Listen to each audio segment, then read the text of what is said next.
Hello friend and अस्सलाम वालेकुम। Welcome to easy learning 700। ये MGT 101 की लेक्चर सीरीज़ है और आज के वीडियो के अंदर हम फाइनल अकाउंट्स और इसकी एडजस्टमेंट देखेंगे। तो स्टार्ट करते हैं वीडियो को। अब प्रिपरेशन जो है वो आपकी जो अकाउंटिंग यानी कि मतलब जो अकाउंट्स की है वो जाहिर सी बात है उसके अंदर फाइनल अकाउंट्स के अंदर दो ही मेन इंग्रेडिएंट्स कह लें या दो होते हैं। वो होता है इनकम स्टेटमेंट और बैलेंस शीट। वैसे तो कैश फ्लो और नोट्स और भी चीज़ें होती हैं, चेंज इन इक्विटी, लेकिन मेन जो चीज़ें होती हैं यानी कि मतलब प्रोप्राइटर जो मेनली बनाता है जो वो मेनली फोकस उसका बैलेंस शीट और इनकम स्टेटमेंट पे होता है। तो उसके अंदर ये है कि क्या किया जाए कि पहले तो एंट्रीज जो है यानी कि ट्रायल बैलेंस में वो देखभाल के यानी कि मतलब देखभाल के उसको पढ़ा जाए पहले वेरी केयरफुली। और फिर उसके बाद जाके जो यानी कि मतलब जो नेचर्स है ट्रायल बैलेंस के अंदर, एसेट है, इक्विटी है, लाइबिलिटी है या फिर ओनर्स इक्विटी है, जो भी है वो सारी चीज़ें जो है सेपरेट कर ली जाए या उन पे मार्क कर लिया जाए। पास एडजस्टमेंट यानी अगर कोई एडजस्टमेंट है तो वो एंट्री कर दिया है। और प्लेस एडजस्टमेंट बैलेंस और appropriate income statement and balance sheet यानी कि मतलब जो उसकी यानी कि मतलब एडजस्टमेंट है वो अप्रोप्रिएटली की जाए।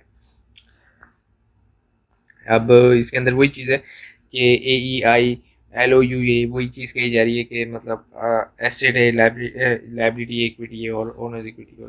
डेबिट साइड कंसीडर एसेट, जाहिर सी बात है एसेट और एक्सपेंस है, और जो क्रेडिट साइड है वो आपकी ट्रायल बैलेंस में इक्विटी, लाइबिलिटी और इनकम के अंदर शो होती है।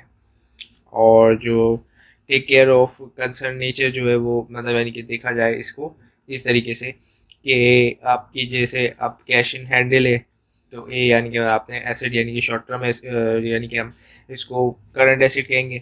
इसी तरीके से सन्ड्री डेटर्स है वो भी करंट एसेट है। स्टॉक है एक्सपेंस है, फर्नीचर है एसेट है लेकिन ये फिक्स एसेट है। इसी तरीके से जो आपकी लोन है वो आपका लाइबिलिटी साइड है, और सेल्स जो है वो इनकम है या सेल्स रिटर्न वो भी इनकम का पार्ट ही यानी कि मतलब इनकम से ही माइनस होता है यानी कि सेल्स से ही माइनस होता है आपकी।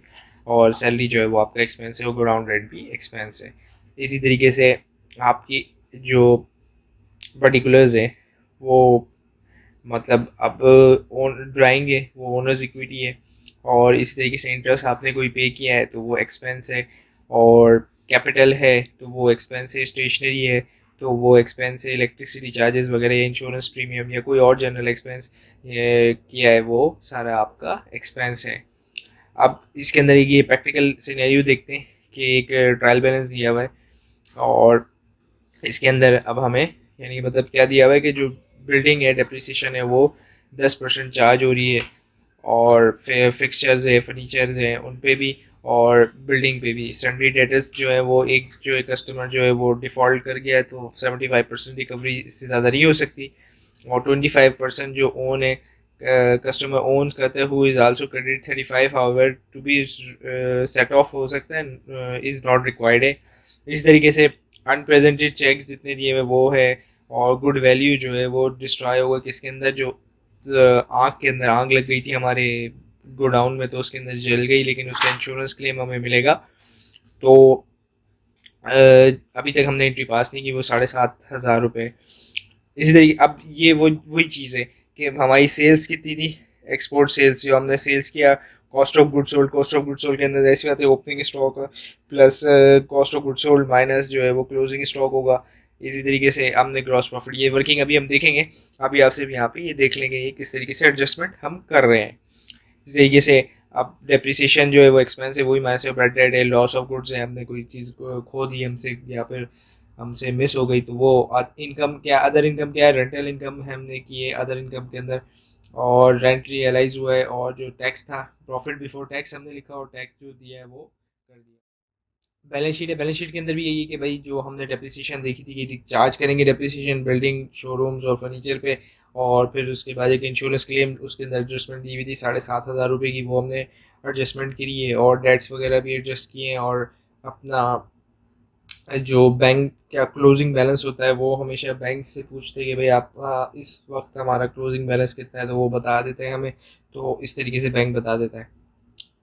और इक्विटी वगैरह के अंदर भी ड्राइंग कितनी हुई है, प्रोविजन वगैरह कितने आए, ये सब हमने कर लिया। अब इनकी वर्किंग जो है, जो बिल्डिंग जो है वो 10% से डेप्रिशिएट हो रही थी, जो हमने पीछे देखा कि डेप्रिसिएशन कैसे निकली, तो वो ये ऐसे निकली।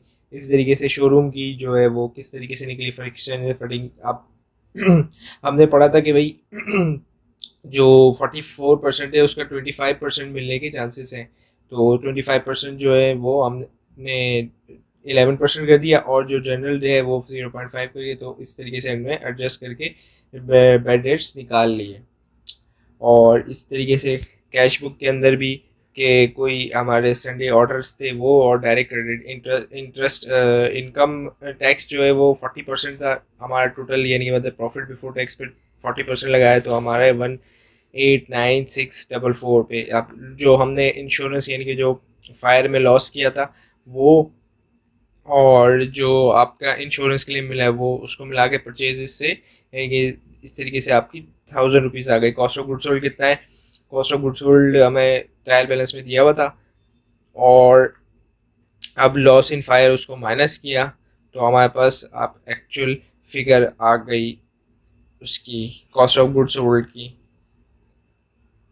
अब इसके अंदर आपको क्या चीज़ जहन में रखनी है कि कॉन्सेप्ट जो है वो पहला जो है वो डायरेक्ट और इनडायरेक्ट एक्सपेंस का इन दफ़ा है, यानी मतलब डायरेक्ट एक्सपेंस को देखना है इनडायरेक्ट है, और उसकी के बाद जाके क्लासिफिकेशन करनी है किसकी, एक्सपेंसेस की इन 5 कैटेगरी, कि भाई वो किस किस कैटेगरी में। पहला कॉस्ट ऑफ गुड्स सोल्ड, यानी कि कॉस्ट ऑफ गुड्स सोल्ड से रिलेटेड कोई एक्सपेंस हो रहा है, जैसे कि अभी हमने फायर वगैरह वगैरह देखा, या फिर एडमिनिस्ट्रेटिव एक्सपेंस हो रहा है, या फिर सेलिंग एंड डिस्ट्रीब्यूशन हो रहा है, या फिर फाइनेंशियली हो रहा है, या इनकम टैक्स भी हम देख चुके हैं, और ये फाइनेंशियली भी हम पहले देख चुके हैं, या सेल्स से रिलेटेड है, तो जैसे सेल्स रिटर्न वगैरह हुआ, एडमिनिस्ट्रेटिव है, सैलरीज वगैरह हमने दी।